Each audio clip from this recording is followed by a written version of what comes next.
Bab 17, Perburuan, bagian pertama. Keesokan harinya, Jinshi dan yang lainnya berangkat menuju perburuan. Jinshi mengenakan penyamarannya, meski tampak kesal harus melakukannya, dan terus memanggil dirinya Kousen, nama yang rupanya akan ia gunakan sepanjang waktu di sini. Penyamaran itu bisa dipahami. Membiarkan seseorang yang terlihat seperti Jinshi berkeliaran saja sudah akan menjadi gangguan besar tersendiri.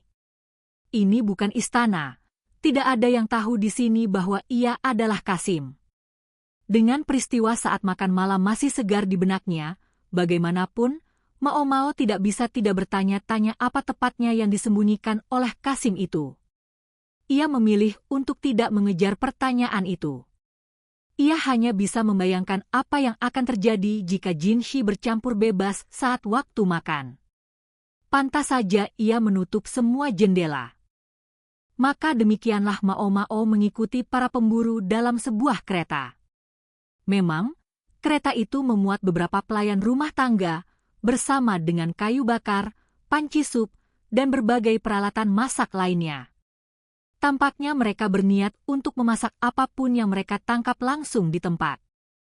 Kereta itu berdentang-dentang melewati ladang Gaoliang selama sekitar setengah jam, dan kemudian pegunungan mulai terlihat. Setelah itu mereka berjalan kaki mendaki lereng selama 1 jam lagi, hingga tiba di sebuah rumah yang dibangun di ketinggian dengan pemandangan yang menakjubkan. Warna hijau di mana-mana terasa menyegarkan, dan suara air terdengar di kejauhan. Tampaknya mereka berada dekat sebuah air terjun yang besar. Para pelayan, yang sudah terbiasa dengan semua ini, mulai menyiapkan api.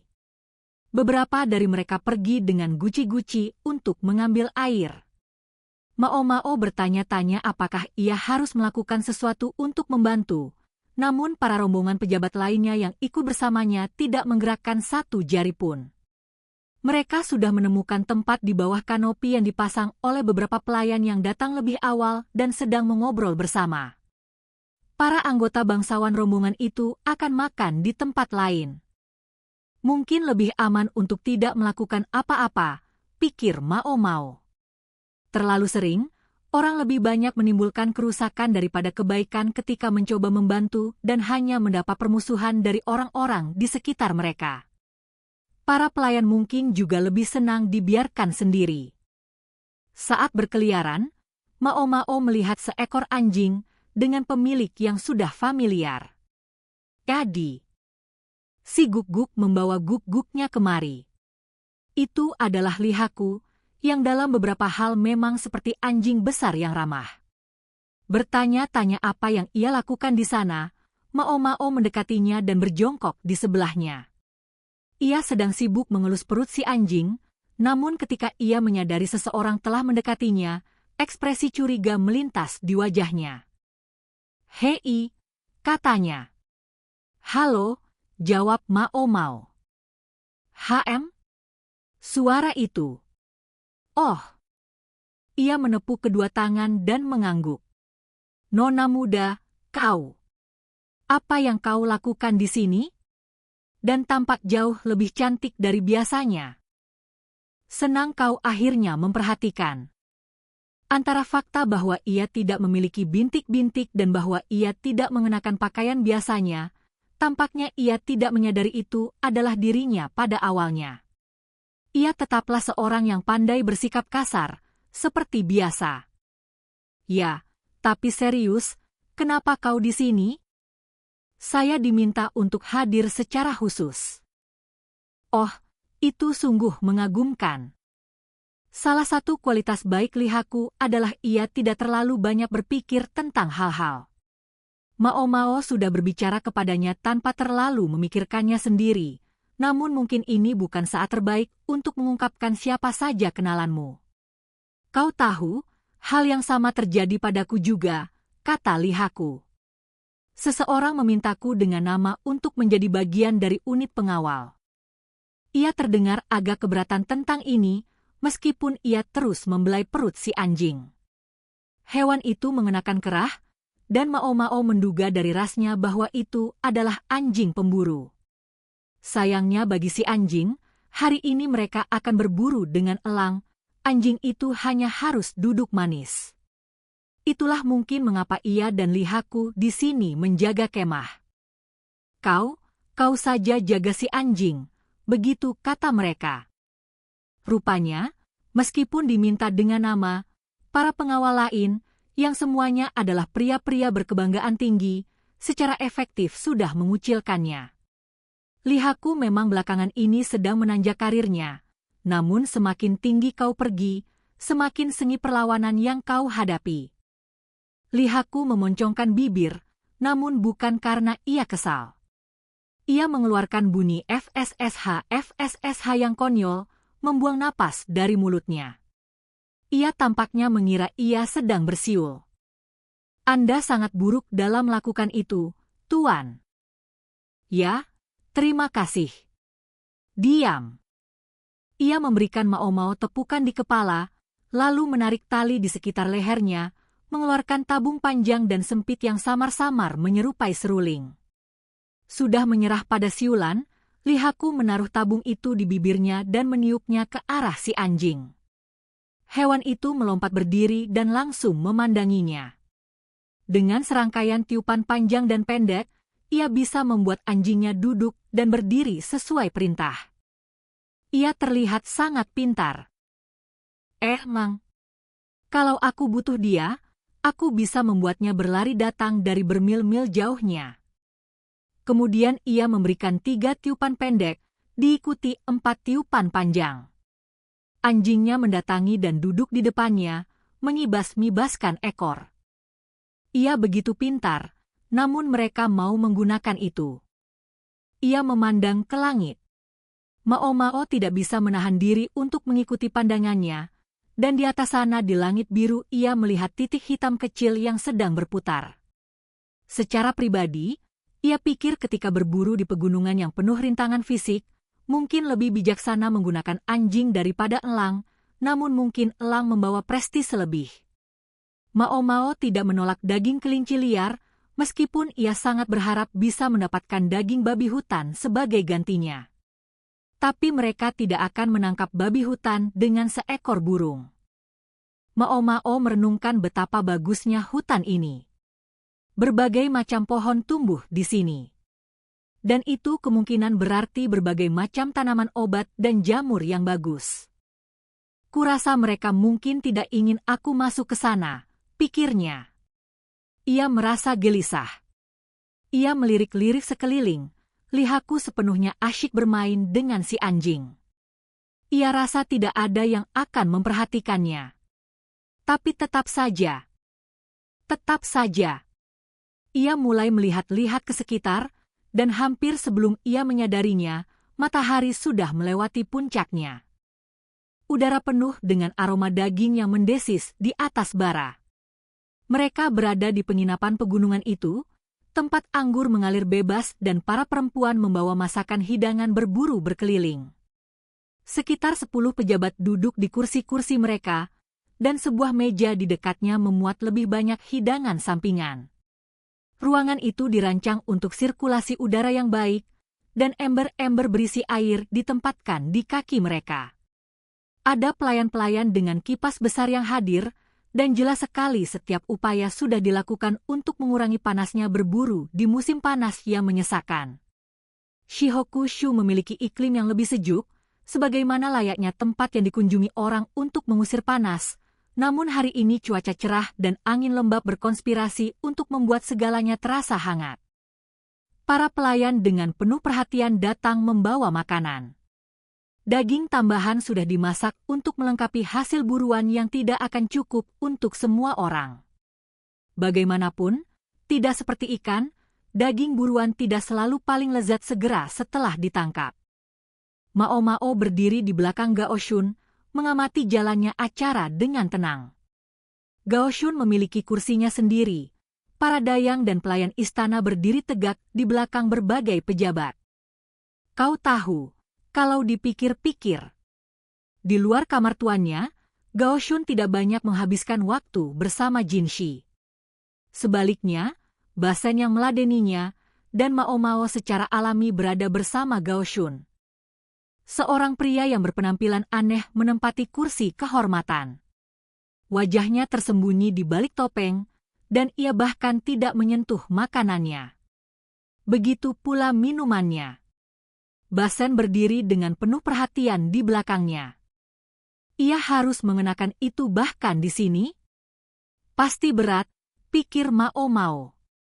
Ia tidak merasa itu terlalu urusannya, bagaimanapun. Para pelayan perempuan yang menuangkan minuman keras terus mencuri-curi pandang ke arah tamu bertopeng itu, yang tentu saja adalah Jin Shi. Betapapun anehnya pilihannya dalam hal aksesori, ia adalah tamu terpenting di sini. Menjadi kekasih seorang pejabat tinggi hampir secara definisi akan membawa keamanan yang lebih besar daripada berakhir menikah dalam pasangan yang biasa-biasa saja. Dan semua wanita yang hadir tampaknya cukup cerdas untuk mengetahuinya. Bukan hanya perempuan yang menarik perhatiannya, pria gemuk yang duduk di samping Jin Shi senantiasa berbisik kepadanya. Itu adalah cara berbicara yang cukup akrab. Mungkin itu hanya imajinasi Mao Mao yang membuat nada suaranya terdengar agak tidak sopan. Jin Shi terus merespons dengan anggukan-anggukan kecil yang cepat. Jadi itukah Shishou? Pikir Mao Mao. Ia pernah mendengar namanya namun tidak terlalu mengenal wajahnya, atau setidaknya tidak mengingatnya. Posisi kursinya, bagaimanapun, merupakan petunjuk kuat tentang identitasnya. Entah apa yang mereka perbincangkan. Shishou berhenti berbicara dan bersandar menjauh dari Jin Shi. Tangan Jin Shi terus gemetar, dan warna kulit Basen menjadi pucat. Karena sesuatu yang ia katakan, ia mencondongkan tubuh dan berbisik kepada Gao Shun. Ia sudah sangat mengenal cara-cara Jin Shi. Apapun yang ia pikirkan tentang kepribadiannya, penampilan luarnya tidak tergoyahkan. Sangat aneh melihatnya bersikap seperti itu. Ia memberitahu Gao Shun bahwa menurutnya mungkin ada sesuatu yang tidak beres dengannya. Namun Gao Shun hanya menggelengkan kepala dan menginstruksikannya untuk tidak melakukan apa-apa.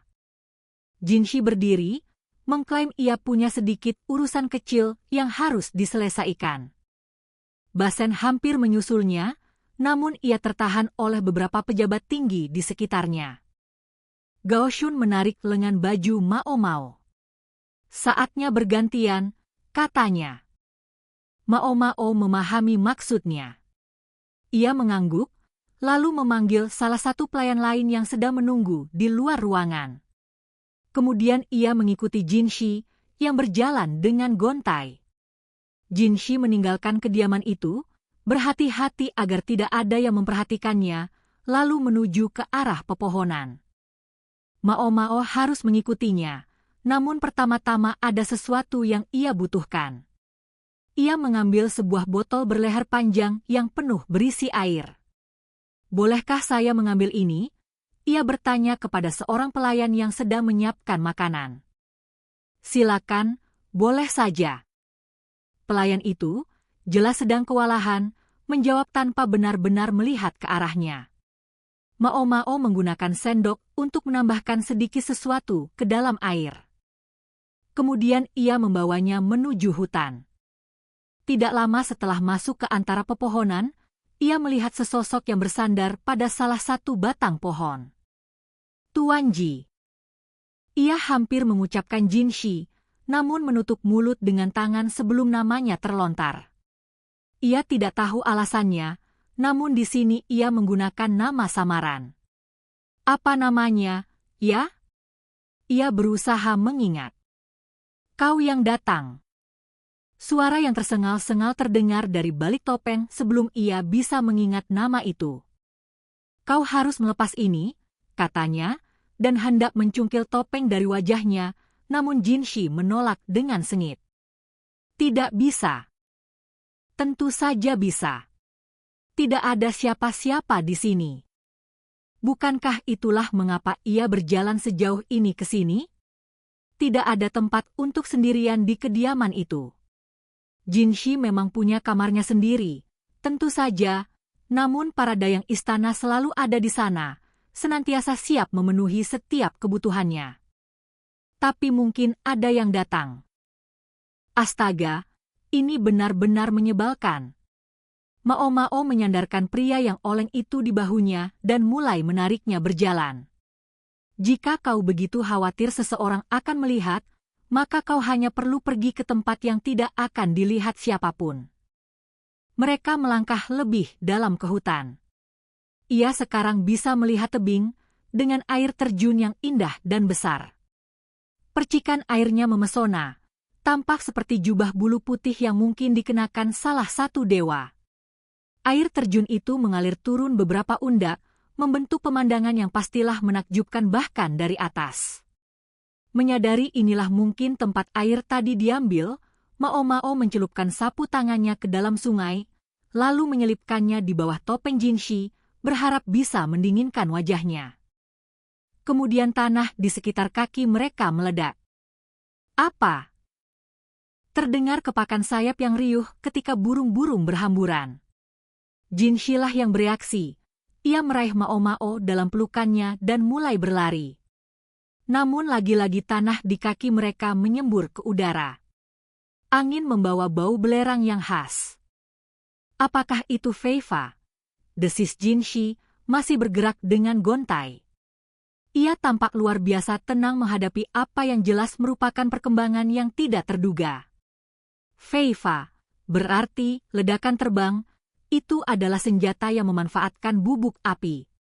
Kadang-kadang digunakan dalam perburuan, namun akan sangat sulit untuk mengklaim bahwa kejadian tertentu ini hanyalah sebuah kekeliruan. Jinshi berpikir sejenak, lalu mempererat pegangannya pada Mao Mao. Maaf. Ini akan menjadi sedikit dramatis. Ia mulai berlari sambil menggendong Mao Mao, lalu ia melompat ke arah air terjun. Sedikit, katanya. Pikir Mao Mao saat mereka terjun ke dalam percikan air.